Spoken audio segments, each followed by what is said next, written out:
A paz, queridos, que bom estarmos aqui novamente no nosso programa semanal da Escola Bíblica Dominical para darmos sequência à nossa série de estudos bíblicos baseado no tema evangelização, os desafios da evangelização para o tempo moderno. E hoje nós chegamos à lição de número 6. E a lição de número 6 tem como título a evangelização dos grupos desafiadores. E a leitura bíblica em classe se encontra no Evangelho segundo escreveu Lucas, capítulo 7, do verso 36 ao verso de número 50. Evangelho de Lucas, capítulo de número 7, do verso 36 ao verso de número 50. Queridos, eu ainda estou muito ruim da garganta, estou falando ainda meio um pouco rouco, então os irmãos tenham paciência, ouve a aula até o final, tenho certeza que tem coisa boa para a vida de vocês. Eu gostaria de mandar a paz do Senhor para os irmãos da Assembleia de Deus de Juazeiro, lá na Bahia, tá? Que Deus continue abençoando a todos os irmãos que me acompanham da Assembleia de Deus de Juazeiro, na Bahia. Que Deus continue lhe abençoando. Eu queria mandar a paz do Senhor também para os irmãos do Paraná, tá?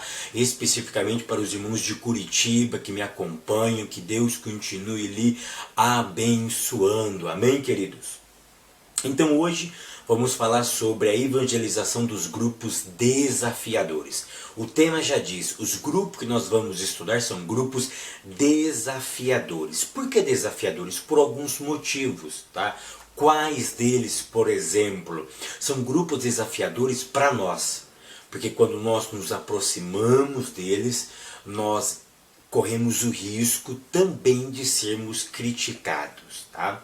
E também tem o grupo desafiadores, porque quando nós nos aproximamos, querendo ou não, nós podemos correr um pequeno risco, tá? Um pequeno risco, tá? Então por isso que o tema é grupos desafiadores. Mas a leitura bíblica em classe, queridos, faça essa leitura, medita nela, porque não é o objetivo nosso fazer um estudo no Evangelho de Lucas, capítulo 7, mas esse texto, ele é fantástico, ele é assim de uma natureza profunda. Se vocês tiverem a oportunidade, se aprofundam nesse texto, que eu tenho certeza que vocês vão aprender muito com essa experiência que essa mulher prostituta teve ao encontrar-se com o Senhor Jesus. O tópico 1, a nossa introdução, eu escrevi assim: hoje o grande desafio das nossas igrejas, ou um dos grandes desafios, é nos aproximarmos desse grupo que são chamados grupos desafiadores. É fazer uma aproximação com as prostitutas, os homossexuais, os criminosos e os viciados. Então esse é um desafio, tá? Que a igreja tem que se moldar, a igreja tem que pensar também em alcançar essas pessoas que estão à margem da sociedade. Tópico de número 1, Jesus anuncia o evangelho da inclusão. Tá? A palavra inclusão, ela está muito em voga, na moda, nos currículos pedagógicos. Tá? Hoje existe, né, a inclusão de alunos especiais dentro das salas corriqueiras ou das salas tradicionais. A minha irmã, ela é professora da língua portuguesa num grande colégio aqui na minha cidade de uma escola particular, tá? que é uma referência aqui na nossa cidade, e ela me conta um pouquinho sobre o desafio de ter pessoas, por exemplo, com síndrome, com alguns tipos de síndrome dentro de uma sala de aula, né? Então a inclusão é o que? É pegar aquele que está excluído, à margem, e incluir ele dentro da realidade, do todo, da maioria, vamos pensar assim. Então Jesus anunciou o evangelho da inclusão, tá? Temos que tomar um pouquinho cuidado com esse termo, senão nós vamos... A igreja não pode segregar, mas a igreja também não pode aceitar determinados tipos de práticas, tá? A igreja sempre vai condenar as práticas, mas vai amar o praticante, Então isso tem que ser plausível, tá? Ponto de número 1, a reação do fariseu, vírgula, o incluído. Por quê? Nesse primeiro tópico, o autor vai se deter um pouquinho na leitura bíblica em classe, não de forma teológica, mas de forma prática e didática. Então em Lucas capítulo 7, nós temos em si 3 personagens. Nós temos o fariseu, que a Bíblia chama ele de Simão, temos Jesus e Yeshua, e temos essa mulher, tá? Que no texto omite o nome dela. Mas nós temos o fariseu, e o fariseu, pelo nosso autor, ele é chamado do o incluído. Por que o incluído? Ele fazia parte, tá? Daquele movimento, ele era um religioso. E a Bíblia diz que aquele fariseu convida Jesus para jantar na sua casa, para fazer uma ceia na sua casa. Então eles estão ali à beira da mesa. E a história nos diz, a Bíblia nos diz que tinham muitas pessoas. E uma mulher soube que ele estava na casa daquele fariseu do Simão, porque a notícia correu. E ela também então vai à casa de Simão.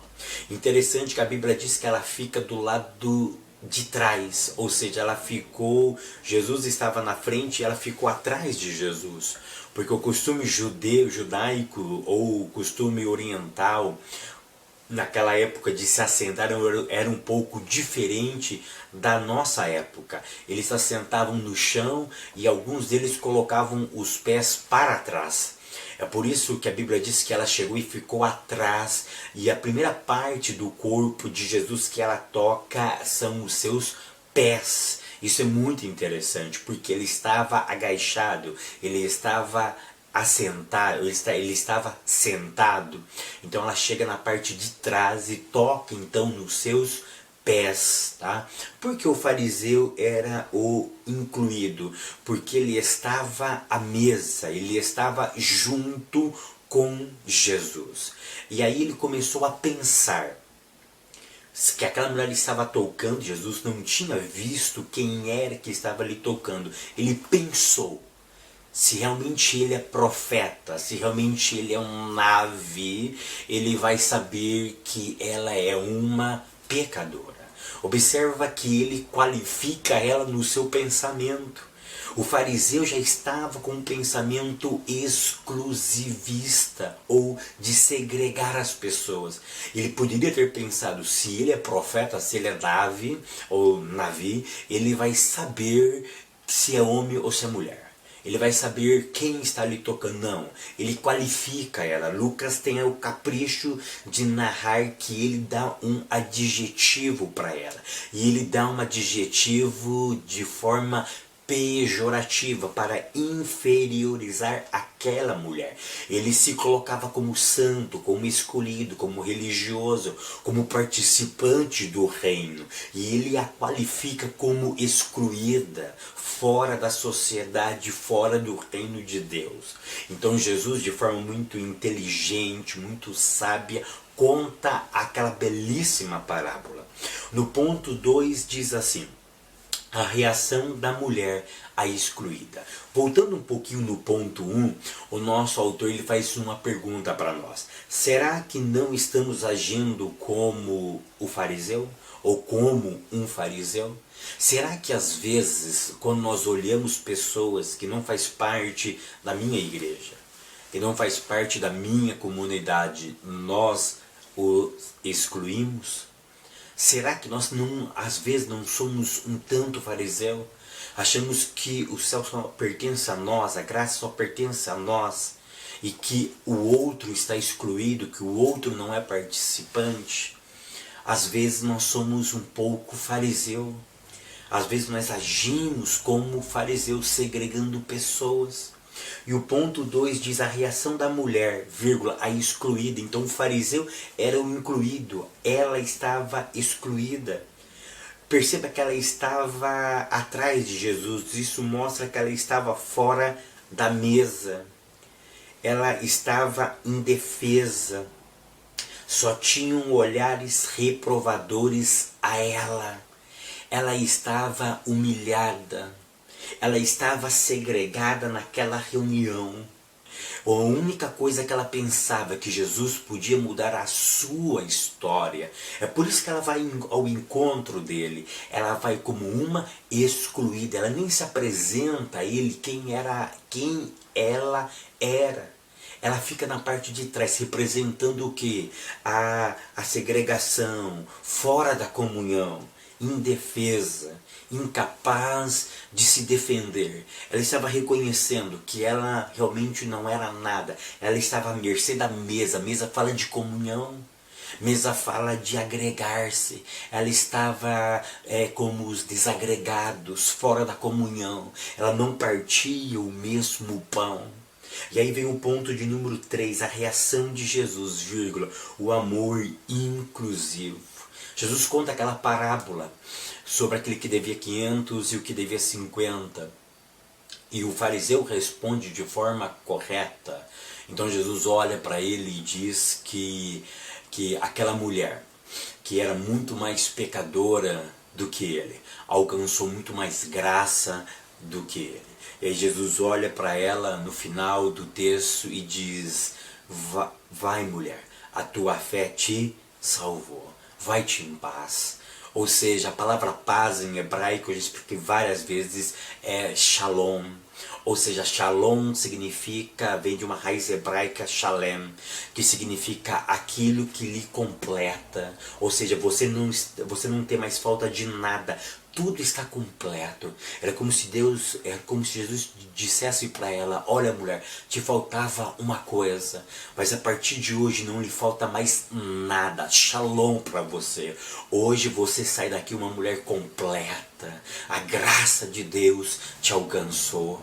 Que coisa linda. Jesus inclui aquela mulher então no reino de Deus. Ela estava completa agora. Ela estava satisfeita, ela estava irradiante. Nada mais lhe faltava, porque a graça de Deus, o amor de Deus tem a capacidade de incluir, de trazer para dentro aquilo que está fora. Esse é o conceito da palavra eclesia, que é a palavra grega para igreja, uma assembleia chamado daqueles que estavam para fora. Ou seja, aqueles que estavam fora foi chamado para dentro. O amor de Deus tem essa capacidade de trazer o que está fora, segregado, e incluir para dentro. Tópico número 2, o evangelho às prostitutas. Queridos, agora nós vamos entrar então nos grupos desafiadores. Existem muitos grupos. O nosso autor, ele pegou 4 grupos. Ele pegou o grupo das prostitutas, dos homossexuais, dos criminosos e dos viciados. Então nós vamos falar o primeiro grupo dessa lição, que é o grupo das prostitutas. Na evangelização das prostitutas, nós precisamos responder 2 perguntas básicas. Primeira pergunta: por que evangelizar? E como evangelizar? Então, ponto 1, por que evangelizar as prostitutas? Isso é clássico, isso é óbvio, porque elas são gente, elas são seres humanos, elas foram compradas pelo sangue de Cristo na cruz. Cristo morreu por esse grupo, Cristo morreu por elas, isso é óbvio. Cristo morreu por elas, então de forma alguma nós podemos excluí-la. É claro que a Bíblia proíbe a sua prática, mas a praticante Deus a ama, e foi por isso que Deus morreu por elas. É por isso que Jesus se entregou por elas. E o ponto de número 2, como evangelizar as prostitutas, querido? Aí é claro que não vai ter regras.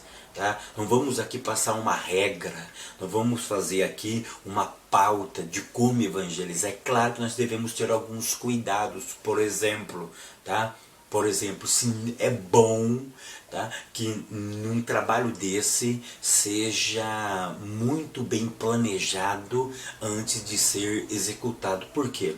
Geralmente esses tipos de pessoas trabalham à noite, tá? Existe, por exemplo, na nossa região, aqui eu não vou mencionar o nome, existe uma cidade que tem um bairro especializado em prostituição. E esse bairro ele funciona 24 horas por dia. tá? 24 horas por dia. Se você for meia-noite tem gente, 1 hora da manhã tem gente, se for meio-dia tem gente, 10 da manhã, 2 da tarde, ou seja, sempre terá gente transitando por esses lugares, porque é um bairro onde tudo acontece, tá? São os bairros da prostituição, é um bairro onde tudo lá é em função da prostituição. Então antes tem que ter um planejamento, tá? É claro que sempre pautado por oração, tá? Sempre tem que ter baseado a oração. Segundo, tá? Sempre que possível tem que ser acompanhado com mulheres, tá? Nunca homens sozinho podem fazer esse trabalho sozinho. É bom, tá? É bom ter o acompanhamento de mulheres, principalmente de suas esposas, ainda que elas não falem nada, tá? Ainda que elas não tenham o hábito desse evangelho, desse tipo, não são evangelistas chamadas por Deus, vamos pensar assim, não tem esse ministério, não tem esse dinamismo, mas só a presença já é algo fundamental. Tá? Então, para alcançá-las, precisa ter um planejamento, precisa ter uma cooperação das mulheres cristãs também, tá? Para que possa alcançá-las, tá? Com propriedade. O outro grupo que nós vamos mencionar agora é o evangelho aos homossexuais, que é o tópico de número 3. Tá? Voltando um pouquinho na prostituição, nesse bairro que eu comentei, existem relatos de alguns irmãos que foram evangelizar lá e se deram muito mal, tá? Acabaram caindo, tá? Acabaram pecando contra Deus, contra a igreja e contra a família. Então por isso que é muito interessante mulheres acompanhando, de preferência as suas esposas e um grupo de pessoas também, tá? Então, tópico 3, o evangelho aos homossexuais. Querido, preste atenção. Eu já dei palestras em igrejas sobre esse tema. O que eu quero salientar com vocês é o seguinte, que os homossexuais têm que ser tratados como qualquer outro tipo de pecado. Ele não é um pecado maior e nem um pecado menor.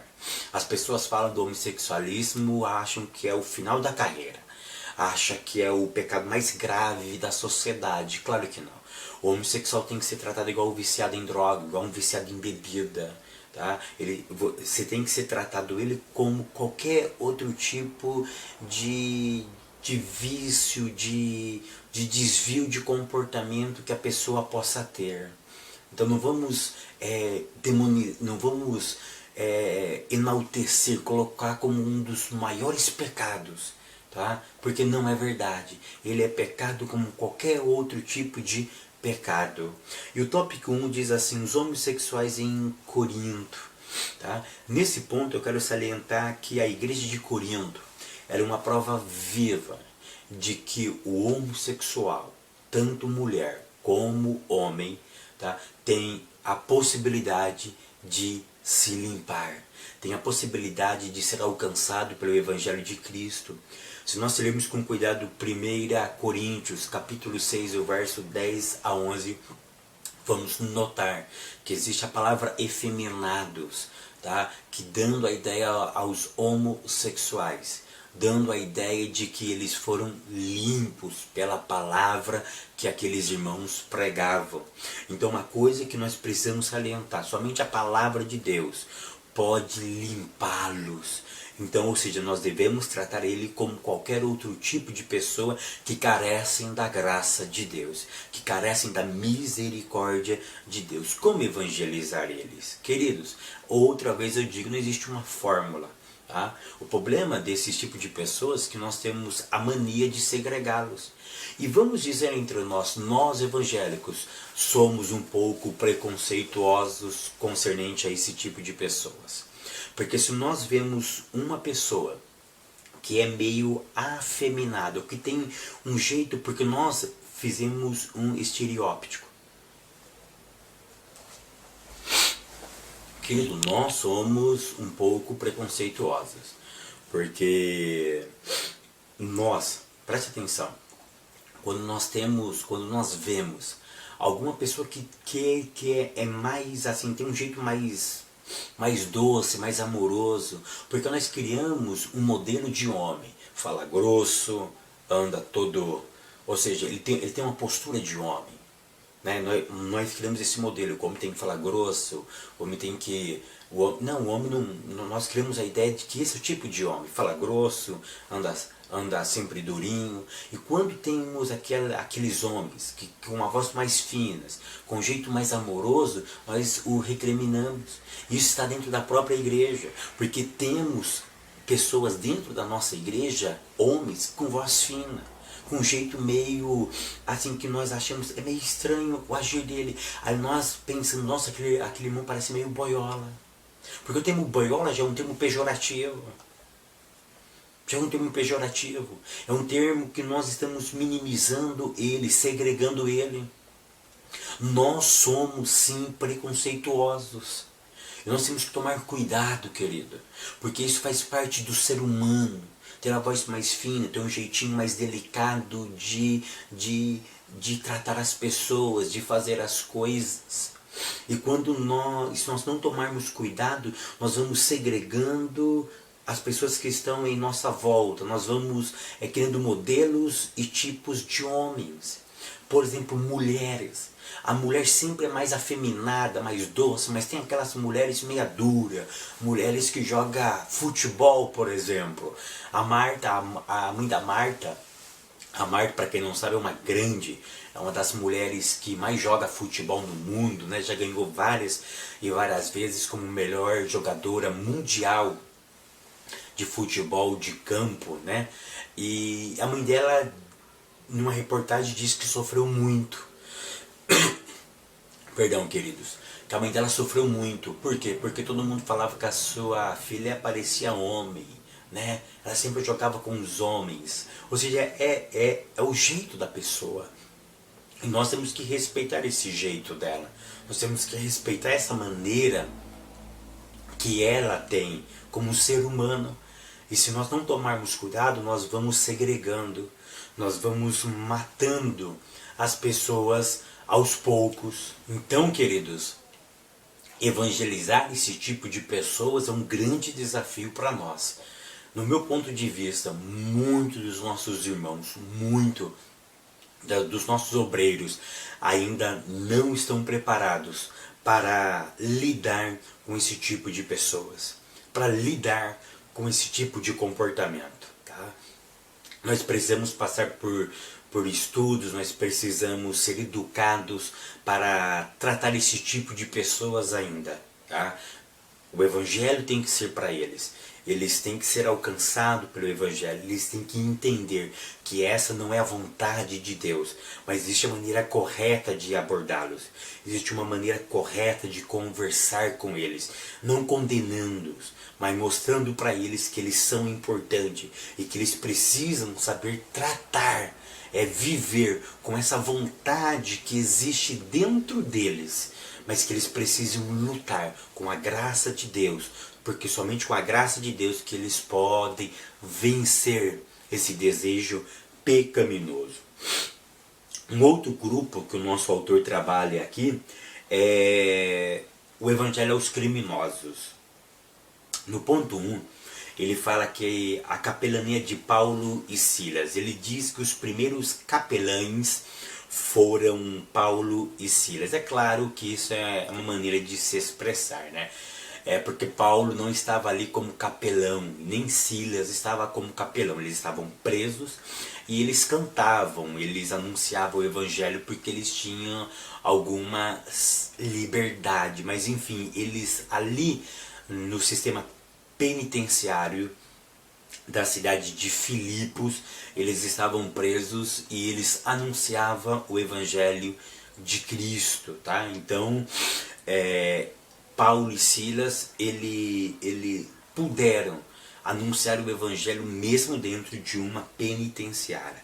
Ponto 2, a capelania da igreja atual. Os trabalhos em sistemas prisionais das penitenciárias, ele é um trabalho muito, muito importante, embora menosprezado por alguns líderes, tá? Eu tive o prazer, hoje era para eu ser um agente penitenciário, Eu passei no concurso, era para eu estar trabalhando já por 1 ano e 8 meses, tá? No dia de eu assumir a função, eu abri mão da função de agente penitenciário, mas entendo que é uma grande oportunidade de nós pregarmos o Evangelho para aquele grupo de pessoas que estão ali passando por aquele momento difícil, pagando pelo seu erro, claro, mas passando por uma situação difícil. Eu disse que ainda é muito mal visto por alguns obreiros, porque tinha um grupo de irmãos que eu conheço aqui na minha cidade, no campo de Americana, que trabalhava em um sistema prisional em uma cidade a alguns quilômetros da nossa. E eles iam todos os sábados ali pregar o Evangelho. E eles começaram a ir e eles foram pedir ajuda. Aí esse grupo de pessoas foram pedir auxílio para o obreiro que estava ali conduzindo o trabalho da obra do Senhor. E aí esses irmãos foram desmotivados a continuar fazendo esse trabalho nessa penitenciária, porque o obreiro disse para eles que esse tipo de trabalho não traria lucro financeiro para a igreja. Então a igreja não poderia estar investindo nos irmãos, indo e voltando para esse sistema penitenciário, porque não daria lucro, ou seja, só ia ter saída do caixa da igreja, não estava tendo entrada financeira. Infelizmente é assim que é muito pouco dos obreiros que pensam, mas a grande maioria pensam no reino de Deus. E no reino não podemos ver pessoas financeiramente, precisamos ver almas, precisamos ver aquilo que Deus realmente fez na vida delas, tá? O último grupo de pessoas são os viciados. Existe uma pesquisa, está até na nossa revista, que chega na casa do primeiro milhão, de 1 milhão de pessoas viciadas somente em crack, tá? Ou seja, querendo ou não, nós estamos vivendo um grande problema social dentro desse segmento, dentro desse segmento dos drogados, viciado em vários tipos de droga, tá? Cigarro, que é o legalizado, bebidas que são legalizadas, e outras drogas legalizadas. E temos as ilegais ou as não legalizadas: maconha, heroína, crack, cocaína, êxtase, temos o haxixe, temos o LSD, enfim, temos inúmeras drogas que as pessoas vão se viciando. E o ponto 1 fala: viciados libertos. Novamente o nosso autor cita a igreja de Corinto, que era uma igreja que tinham pessoas que tinham passado por esse tipo de problema, mas venceram. Por quê? Porque ouviram a palavra de Deus, foram lavados e remidos pelo sangue do Cordeiro. E a outra pergunta, o ponto 2, é como evangelizar. E eu escrevi aqui no meu material: difícil, não impossível. Tá?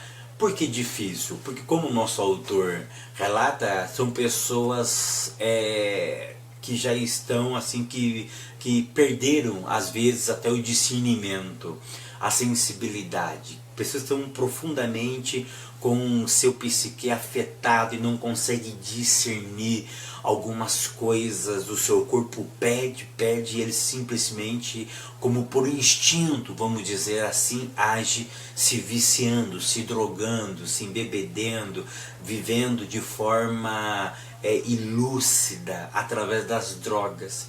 Por isso que para fazer esse tipo de trabalho precisamos ser pessoas altamente preparadas, capacitadas espiritualmente e dentro de algumas especialidades científicas, como medicina, psicologia, terapia, tá? Ou seja, precisamos ser uma equipe de profissionais altamente qualificados também para exercer esse trabalho com os dependentes químicos, porque além do espiritual precisa ter um tratamento físico e um tratamento psicológico para que eles possam vencer essa batalha. E eu concluo a minha aula dizendo o seguinte: não podemos excluir aqueles que Cristo incluiu para a salvação. Que Deus continue abençoando a todos. Até semana que vem, querendo Deus.